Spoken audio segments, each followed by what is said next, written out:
Good morning students, my name is Saroj Mishra. आज हम class 4 की हिंदी का चैप्टर 7 रीड करने वाले हैं, जिसका नाम है दान का हिसाब।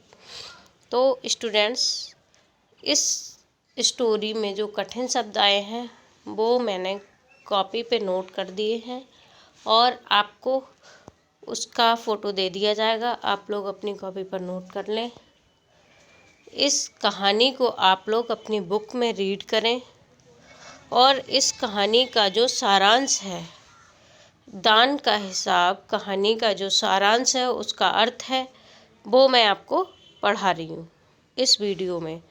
तो आप लोग अपनी बुक खोलें और अपनी बुक में उस कहानी को पढ़ें और उसका अर्थ इस वीडियो के माध्यम से समझें।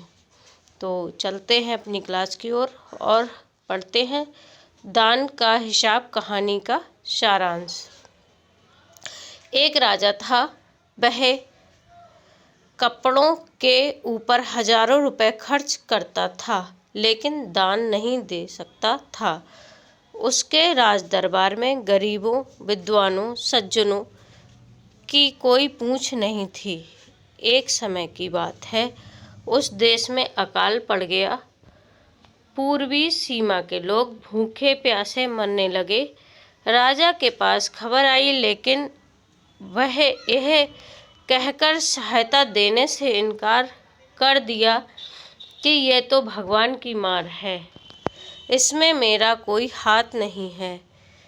जब लोगों ने बहुत विनती की तो वह कहने लगा, लोग कभी अकाल से पीड़ित होंगे तो कभी भूकंप से। इन प्राकृतिक आपदाओं से प्रभावित लोगों की सहायता करते करते सारा राजभंडार खत्म हो जाएगा, मैं दिवालिया हो जाऊंगा। राजा की बात सुनकर लोग निराश होकर चले गए। इधर अकाल का प्रकोप बढ़ता जा रहा था। ना जाने कितने ही लोग भूख से मरने लगे। लोग फिर राजा के पास पहुँचे। उन्होंने बहुत विनती की, सिर्फ 10,000 में ही काम चलाने को कहा, लेकिन राजा ने उनकी एक नहीं सुनी।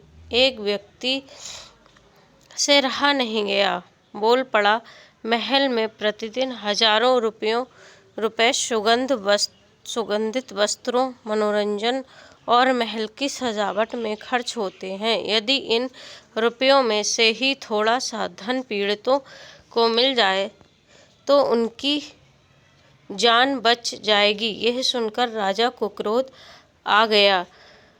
लोग डर गए और वहां से चले गए। उसके जाने के बाद राजा हंसते हुए बोला, इन छोटे लोगों के कारण नाक में दम हो गया है।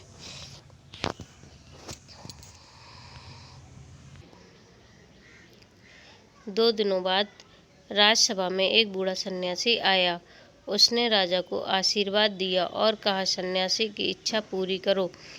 जब राजा ने पूछा कि तुम्हें क्या चाहिए, तो सन्यासी बोला, मैं राजकोष से 20 दिन तक एक मामूली शिक्षा प्रतिदिन लेना चाहता हूँ। स्टूडेंट्स, यहाँ मिस्टेक है, शिक्षा नहीं भिक्षा होगा यहाँ।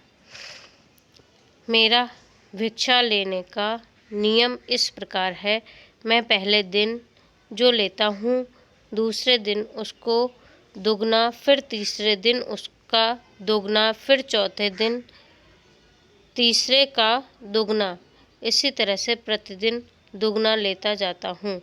भिक्षा लेने का मेरा यह तरीका है। वह आगे बोला, आज मुझे 1 रुपया दीजिए, फिर 20 दिन तक दुगने करके देते रहने का हुक्म दे दीजिए। राजा तैयार हो गया। उसने हुक्म दे दिया। सन्यासी के कहे अनुसार 20 दिन तक राजकोष से उसे भिक्षा दी जाती रही। सन्यासी खुश होकर घर लौट आया। राजा के आदेश अनुसार राजा भंडारी सन्यासी को भिक्षा देने लगा। 2 सप्ताह तक भिक्षा देने के बाद उसने हिसाब देखा कि दान में काफ़ी धन निकला जा रहा है। वह चिंतित हो गया। उसने यह बात मंत्री को बताई। मंत्री भी चिंता में पड़ गया। उसने भंडारी से बोला, यह क्या कह रहे हो? अभी तो इतना धन चला गया है, तो फिर 20 दिनों में के अंत में कितना रुपया होगा? उसने भंडारी को तुरंत हिसाब करने का आदेश दिया। भंडारी ने हिसाब करके बताया, 10,48,575 रुपया। सुनते ही मंत्री घबरा गया। उसने